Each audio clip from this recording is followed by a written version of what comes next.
This October is Breast Cancer Awareness Month. Every year, 2.3 million women are diagnosed with breast cancer, and 670,000 died around the world. Every 14 seconds, somewhere on the planet, a woman is diagnosed with breast cancer. Well, those latest figures come from 2022, the year that a young France 24 journalist found out that she had breast cancer herself. Her name is Aurore Cloé Dupuis, and she joins me on the set now to tell us a bit more about her own story. Aurore, hello. Hi, Jeannie. First of all, thank you so much for sharing this with us. I mean, it's such a deeply personal story for you, and we really appreciate your insight, especially this month. Let's start with your diagnosis. What do you remember exactly about that day? When the oncologist tells you the news, the only word that keeps ringing in your head is the word cancer. You don't hear anything else. She goes on about the type of cancer that you have, the operation, the treatments that you can get. I didn't hear any of that. I was just squeezing my husband's hand, and the only thought that popped into my head was, is this going to kill me? And the only thing I could think about was my children, because they were 3 and 5 years old at the time. Sorry. They were very young, and I didn't understand why I had cancer because I was young. I was 37, and I didn't drink, didn't smoke. I was healthy. I used to ride my bike every day. I had no family history. And so 2 years ago, I felt this really uncomfortable pain in my right breast. And it was almost like a sharp electric shock, and it wouldn't go away. So I got it checked, and the gynecologist told me that there was nothing there in the right breast. However, on the left side, there was something really tiny that we needed to monitor, but there was nothing to worry about because I had no family history, and considering my age, there was nothing to worry about. So I came back a month later to get it checked, and the lump had grown from almost nothing to 4 centimeters in 1 month. And that's when my life just turned upside down. Yeah, I mean, for so many people, and we just can't even imagine what that's like. And like you said, you did have 2 small children at the time, 3 and 5 years old. How did you go about coping as a family? It was tough. At first, I didn't want to say anything to my kids because they were so young. They had never been confronted to death. They didn't know what cancer was, and I didn't really know how to go about it. So we were very lucky because we were put in touch with a psychiatrist who specializes in cancer. And she told us that we have to be transparent with young kids. We have to tell them the truth with simple words, because obviously they're too young to understand fully.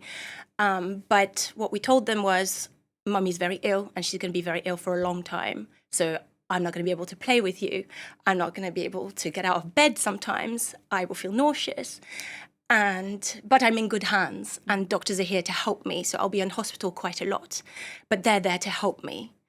So that was really tough. I ended up in intensive care twice because of COVID and the flu, because my immune system was so low because of chemotherapy.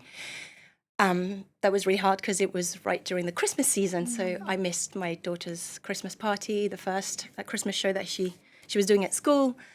I had a panic attack. My face just got paralyzed, and I couldn't talk. My mum thought I was having a heart attack because of the fear of passing that on to my children. I have a daughter, and I'm always worried that she might get the same thing as me later on, even though I don't have the gene. I didn't finish all my treatments, unfortunately, because I didn't have enough white blood counts.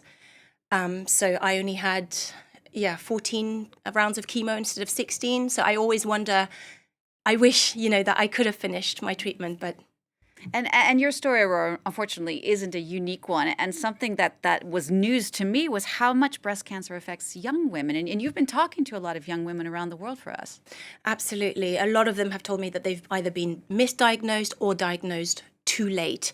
And for cancer in young patients, it's very, very important that you get treated early. So I wanted to give a voice to the survivors, and I want you to listen to their stories. In 1 week, over the course of the exams, I went from 2 lumps in the breast to 3 to 6. It was really fast. I was 33 and I was 10 and a half weeks pregnant. I did actually have one doctor who basically shamed me for deciding to keep my baby. I've just finished treatment for a second breast cancer. There was a huge spread of cells that required a heavy treatment, both chemotherapy and radiotherapy. Need to get mammograms done earlier, breast care self-exams done. I mean, admittedly, I wasn't as proactive on that front as I could have been. If I had been 50 or 60 years old, would they not have done a biopsy right away? That would have spared me going through chemo, radiation, and all that that entails, which is really hard to live through. Yeah, it's so interesting to hear those women saying, I had no idea. And I think lack of knowledge is a real problem for women, young and old. Absolutely. When I was diagnosed, I knew nothing about breast cancer. I mean, call me naive, but I was simply too young in my head to get cancer. There are different types of breast cancer. Most people don't know about this. There's the cancers that feed off hormones, so like estrogen and progesterone. Some cancers feed off both. Others spread a protein called HER2, and these are the most common types of breast cancers. The type of cancer that I got is called triple negative, which means it has none of the features that we've just discussed. No estrogen or progesterone receptors, and it doesn't produce the HER2 protein, which means that all the targeted treatments that are already existing now cannot apply to me because they simply just wouldn't work. So what I did get was chemotherapy, immunotherapy. This is the new thing now, and it's my hope that it does work because it's an aggressive type of cancer and it spreads faster than any type of cancer. It largely targets young women, women of color as well. My grandmother's from Madagascar, and also women who might have the BRCA genes, which is not my case. So yeah, the good news is though, even if you have TNBC, triple negative breast cancer, if it gets caught early, you can survive. Which is why spreading awareness is so important, particularly not just during this month of breast cancer awareness, but all the time.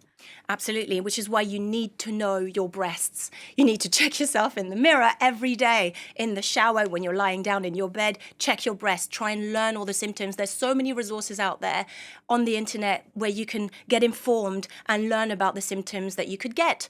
Extreme fatigue, nipple discharge, sensitive breasts. But be careful as well, because I had none of these symptoms when I was diagnosed. I couldn't feel any lumps, nothing at all. So you need to be really careful because young women often have dense breast tissue and they have a lot of muscle. So you can't necessarily palpate, you can't feel sometimes the lump. So you have to really advocate for yourselves. And please, please, please ask your doctors for a mammography or an ultrasound. If you have any doubt, ask for a second opinion. And Aurore, I mean, you've been through this, you're going through it still yourself. Do you have tips for those who might be watching us who are just starting their fight? Get yourself informed. Sign up to your local groups in your community. There's a lot of great groups on Facebook and other social media. You can get free webinars. You can seek help with the ones that you love. And always keep your eyes on the prize. So what I say is, the prize is that you have to live and don't give up. Because if you start, it's so hard because you have all these negative thoughts and you think, I might die from this. But it's very important that you stay strong and you have to live, especially if you have young children. And for me, what saved me was dark humor, sense of humor. You become dreadful. When you go through chemo, you lose your hair, you lose your eyebrows, you lose everything. The only thing that I didn't lose was my leg hairs, which made me laugh. Unfortunately. Right. So you have to kind of see the positive in what you're going through, because otherwise I would have gone mental.